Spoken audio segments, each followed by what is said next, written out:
Egiptomanía en la antigüedad.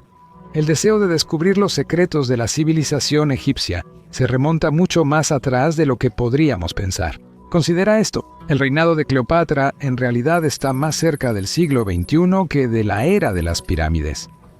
Así de antiguo es realmente Egipto, una civilización tan antigua y grande que incluso dentro de su propia historia, sus mayores logros parecen muy distantes entre sí. Y si seguimos esa cronología, nuestra historia de fascinación por esta cultura norteafricana comienza en la propia antigüedad, en los días de la antigua Roma. Los romanos fueron los primeros europeos en caer realmente bajo el hechizo de Egipto. Su interés fue tanto una estrategia política como una fascinación cultural. Primero Julio César, luego Marco Antonio, cayeron bajo el hechizo de Egipto, o más precisamente, bajo el de Cleopatra VII, quien encarnaba el carisma y el misterio de su antiguo reino. Después de que Roma anexó Egipto en el año 30 antes de nuestra era, el imperio adoptó sus símbolos por completo. Obeliscos fueron enviados a través del Mediterráneo y colocados en plazas romanas. Las monedas mostraban esfinges. El arte egipcio fue copiado y reinterpretado. Roma no solo gobernaba Egipto, también lo exhibía, anunciando su control a través de la apropiación. La religión también fue influida por el Nilo. Los escritores romanos describían con entusiasmo a los dioses egipcios y a veces los mezclaban con su panteón. Serapis era una nueva deidad híbrida, Osiris fusionado con Apis, creada para unificar a egipcios y romanos bajo una sola fe. El Nilo fue personificado como el dios Hapi. Horus era representado como un soldado con cabeza de halcón y armadura romana, mientras que Alejandro Magno se hizo famoso por proclamarse hijo divino de Amón tras visitar el oráculo de Siwa, pero la gran superestrella era Isis. Su culto viajó mucho más allá de Egipto, extendiéndose por todo el Mediterráneo y adentrándose en Europa. Los peregrinos viajaban a su templo en File, y santuarios dedicados a ella aparecen en todo el mundo grecorromano, desde la isla griega de Delos hasta la actual Alemania. Artesanos romanos crearon obras de estilo egipcio que eran romanas en su esencia, pero cubiertas con motivos inspirados en el Nilo. Egipto era al mismo tiempo exótico, espiritual y elegante. Una tierra por conquistar, pero también una cultura de la cual aprender y transformar. Renacimiento e Ilustración. Cuando llegó el periodo del Renacimiento, Egipto resurgió en la imaginación europea, pero a través de las ruinas de Roma. La mayoría de los europeos de los siglos XV y XVI nunca habían puesto un pie en Egipto, por lo que su conocimiento provenía de relatos ajenos. Se encontraron con obeliscos y estatuas egipcias que los romanos habían trasladado siglos antes. Irónicamente, lo que creían auténtico de Egipto ya era una versión romana. La élite renacentista adoptó con entusiasmo la imaginería egipcia en su cultura. Los papas volvieron a erigir obeliscos en el corazón de Roma, reinterpretándolos como símbolos cristianos de la supremacía papal, tal como los emperadores romanos los habían usado para ostentar el poder imperial. Los jeroglíficos, aún sin descifrar, eran tratados como códigos misteriosos, símbolos arcanos que resguardaban una sabiduría secreta. Los eruditos inventaron neojeroglíficos, alfabetos falsos que parecían exóticos y egipcios, pero que en realidad se usaban para expresar conceptos filosóficos europeos. Esto incrementó la fascinación europea por el esoterismo. Los alquimistas y ocultistas creían que Egipto ocultaba las verdades más profundas del universo. La tradición hermética, que afirmaba descender del mítico sabio Hermes Trismegisto, se creía de origen egipcio. Egipto dejó de ser un lugar real para volverse una biblioteca imaginaria de secretos místicos por descubrir. Durante la Ilustración, la imagen de Egipto cambió de nuevo. Ya no era solo misterioso. Se empezó a venerar como la cuna de la ley, la ciencia y el orden. Los filósofos consideraban a Egipto como la fuente de la civilización. Los viajeros del Grand Tour, ansiosos por adquirir cultura, podían maravillarse con Egipto sin salir de suelo europeo. Los obeliscos de Roma, las bibliotecas llenas de relatos de viajeros y las obras de arte inspiradas en Egipto permitían a las élites experimentar el Valle del Nilo sin los peligros del viaje. Egipto se había convertido tanto en una idea como en un lugar. La expedición egipcia de Napoleón. La obsesión explotó en 1798, cuando Napoleón Bonaparte lanzó su campaña en Egipto. Esto fue más que una expedición militar, fue teatro, propaganda y estudio, todo en uno. Francia se consideraba heredera de Roma y Egipto, antigua provincia romana, estaba listo para ser reclamado. Militarmente, las fuerzas de Napoleón fueron derrotadas, pero culturalmente cambiaron Europa para siempre. Napoleón llevó a su ejército y a más de 100 eruditos, ingenieros y artistas. Su monumental estudio, la Description d'Egypte, tenía un alcance enciclopédico. Templos, plantas, animales, monumentos, todo meticulosamente documentado. Cuando se publicó, causó sensación en toda Europa. De pronto, Egipto dejó de ser solo un mito. Fue mapeado, catalogado e ilustrado con gran detalle.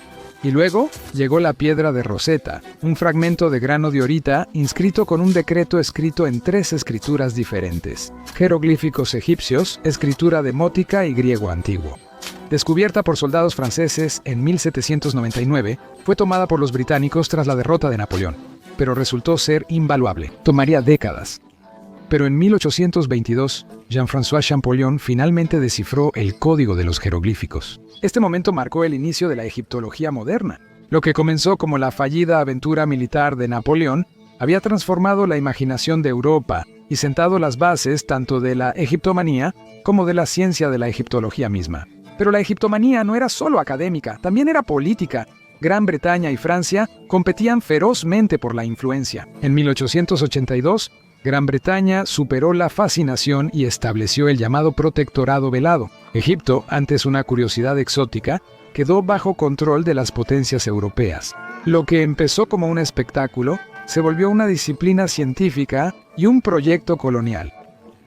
El origen del turismo moderno. Durante siglos, solo los reyes, emperadores y los ricos podían viajar a Egipto. A fines del siglo XVIII, el patrón cambió. Ya no se limitaba a los monarcas.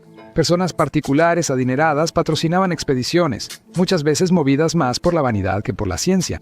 Arqueólogos aficionados recorrían las ruinas con entusiasmo, pero con poca preparación, produciendo relatos e ilustraciones que fascinaban al público europeo. En el siglo XIX, el turismo se industrializó.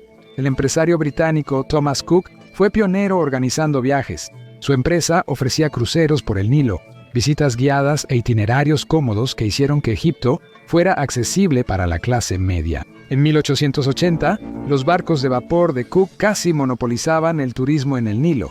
Lo que antes había sido dominio de faraones, emperadores y eruditos, ahora se convertía en una aventura para europeos curiosos con ingresos disponibles. Comercializando Egipto.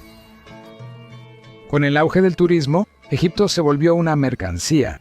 Las ferias y exposiciones mundiales mostraban pabellones egipcios que deslumbraban a los visitantes. Cementerios europeos usaron motivos faraónicos y las plazas se llenaron de obeliscos.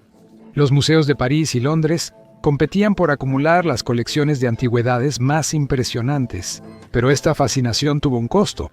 El patrimonio de Egipto fue saqueado a gran escala. El saqueo de tumbas aumentó drásticamente. Quizá la forma más extraña e inquietante de la egiptomanía fueron las fiestas para desenvolver momias. En siglos anteriores, las momias ya se habían usado como medicina o molido para obtener un pigmento llamado marrón momia. En la época victoriana, la fascinación se volvió espectáculo. Imagina un auditorio lleno, el aire denso por humo y luz de velas. En el escenario yace una auténtica momia egipcia. Un cirujano avanza con tijeras y bisturís, y a medida que se retira cada capa de lino, el público se inclina para mirar. Surgen exclamaciones al ver los amuletos, talismanes o los restos correosos de carne que no habían visto la luz del día en miles de años. A veces estos espectáculos se presentaban como conferencias serias, otras veces como entretenimiento de moda. La cena, las bebidas y la conversación cortés daban paso al espectáculo definitivo después de la cena, la revelación de un cuerpo que ya no será visto. La tendencia se expandió por Europa, desde las facultades de medicina de Londres hasta la exposición de París de 1867, siempre difuminando la línea entre conocimiento y espectáculo. Para algunos victorianos, estos eventos parecían emocionantes vislumbres de los misterios de la antigüedad. Para otros, no eran más que una diversión macabra, una mezcla inquietante de ciencia, espectáculo y sacrilegio. Cuanto más se consumía Egipto como entretenimiento, más fácil se volvía a tratar el pasado no como herencia, sino como una mercancía. Mientras académicos estudiaban el pasado de Egipto, coleccionistas, comerciantes y oportunistas lo veían como un mercado. De esta locura surgió el mito gótico de la maldición de la momia.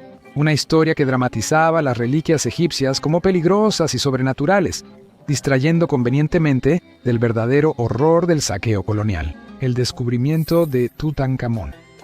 El acontecimiento que desató la egiptomanía surgió el 4 de noviembre de 1922. Financiado por Lord Carnarvon, Howard Carter miró a través de un agujero en una tumba sellada y susurró que vio cosas maravillosas. Había encontrado el lugar de descanso de Tutankamón. A diferencia de la mayoría de las tumbas, esta permanecía casi intacta, con tesoros intactos por más de 3.000 años. En 1923, la muerte repentina de Lord Carnarvon desató rumores sobre la maldición de una momia, avivando la fascinación mundial por la tumba. Al año siguiente, en 1924, Carter finalmente llegó al sarcófago, revelando al joven rey al mundo moderno. The Times obtuvo derechos exclusivos para cubrir la excavación, y las fotos de Harry Burton convirtieron el hallazgo en un espectáculo mediático global. El hallazgo fascinó al mundo. Tras la Primera Guerra Mundial, la gente buscaba escapar de la realidad.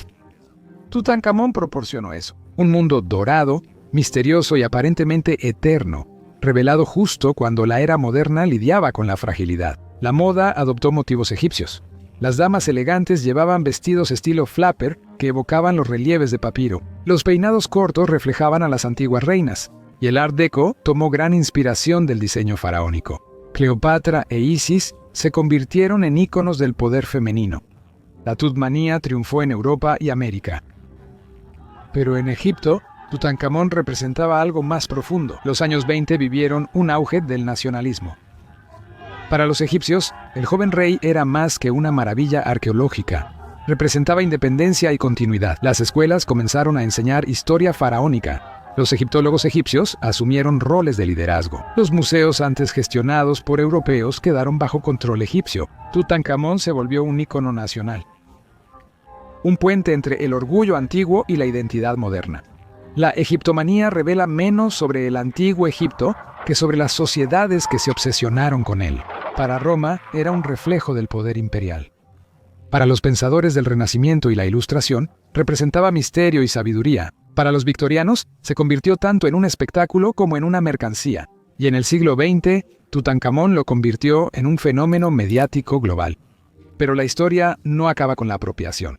La tumba de Tutankamón permitió que Egipto recuperara su pasado, transformando la fascinación en orgullo nacional. La egiptomanía no solo refleja obsesiones europeas, sino también la resiliencia de Egipto.